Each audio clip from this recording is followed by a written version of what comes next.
Hello, in this video I'm gonna show you how to unlock the bootloader on your Samsung Galaxy M21.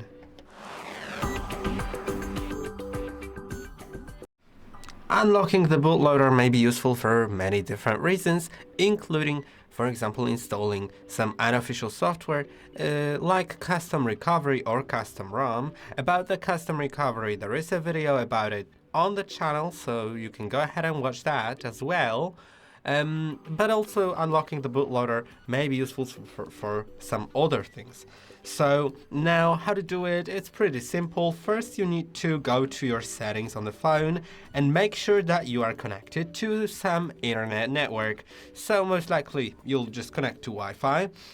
You can see I am connected, and it's needed because without that you will not be able to unlock the bootloader. Now you should also go down, and now if you have any important data on your phone, make sure to back it up. And if you have your Google account signed in, make sure to log out of it by going to Accounts and Backup, Manage Accounts. And if you have a Google account listed here, click on it and then tap on Remove Account. That is to prevent the FRP lock after resetting the phone, because unlocking the bootloader resets the phone. Now you'll need to go to About Phone, go to Software Information and tap on Build Number 7 times. If you have a screen lock, you'll be asked about it here. Now go back twice and you'll find Developer Options at the very bottom. They have just appeared after enabling them. Now you should see OEM unlocking. You should enable it and click on Enable. If you don't see this option, then most likely you are not connected to internet. Now, you should turn your phone off. I would recommend unplugging the cable if you have it currently plugged in. So I'll disconnect it from the charging because I have it plugged into charger.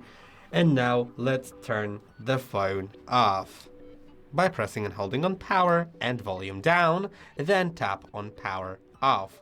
Okay, I failed. Let's try that again.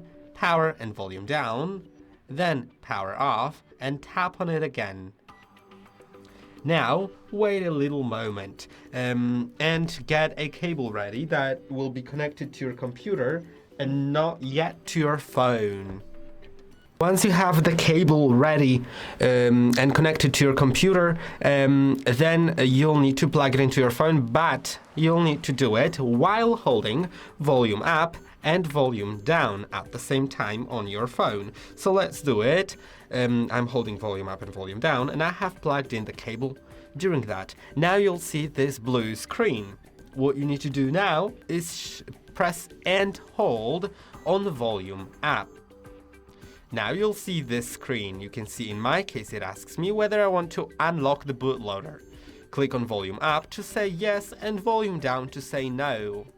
Now remember that unlocking the bootloader resets your phone, and if it asks you to lock the bootloader and you want to have your bootloader unlocked, and if it asks you to lock it, it means it's already unlocked. So in that case, you should click on no. But most likely, if you've never unlocked your bootloader, you will need to click on volume up to say yes to the question at the top.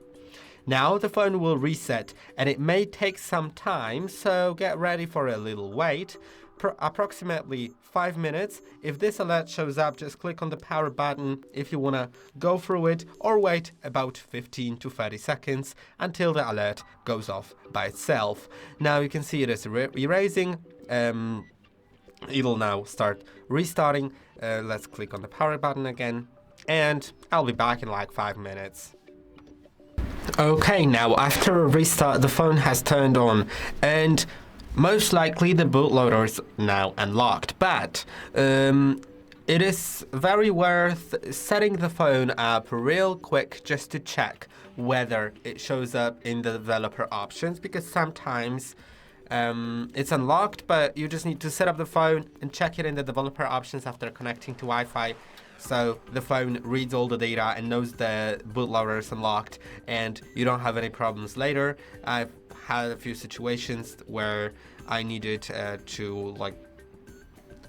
I wanted to install something on the phone after unlocking the bootloader, and it has happened on the Samsung phone, and it just really was sort of a mess since I needed to exit out of that because it gave me an error, and then then set up the phone, go into developer options. Now then bootloader showed up as unlocked, and it turned out that I just needed to set up the phone, and after that I could do anything. So that is kind of weird, but it is how it is. You can see that I'm purposely skipping Wi-Fi network, and it's just because it makes the setup process really long if you connect to Wi-Fi.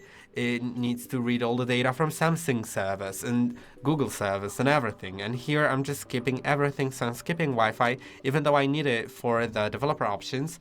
I mean, I can turn on developer options, but I cannot see OEM unlocking without Wi-Fi connected. But I will connect to Wi-Fi after the setup because it sums up to just a lower time. Now let's go to those settings. Let's connect to Wi-Fi.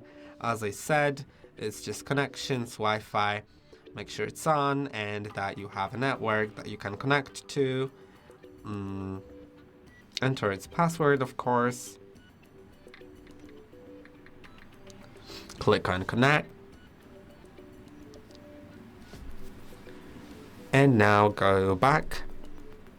Go back again, go to About Phone, Software Information, Build Number 7 times, and now go back twice and go to Developer Options. Now you'll see OEM unlocking, and if your bootloader was successfully unlocked, it should be enabled and grayed out, so you cannot click on it. And underneath OEM unlocking, you'll see the text that says bootloader already unlocked. And that's it. I hope that this video was helpful. Don't forget to like and subscribe, and I'll see you in the next one.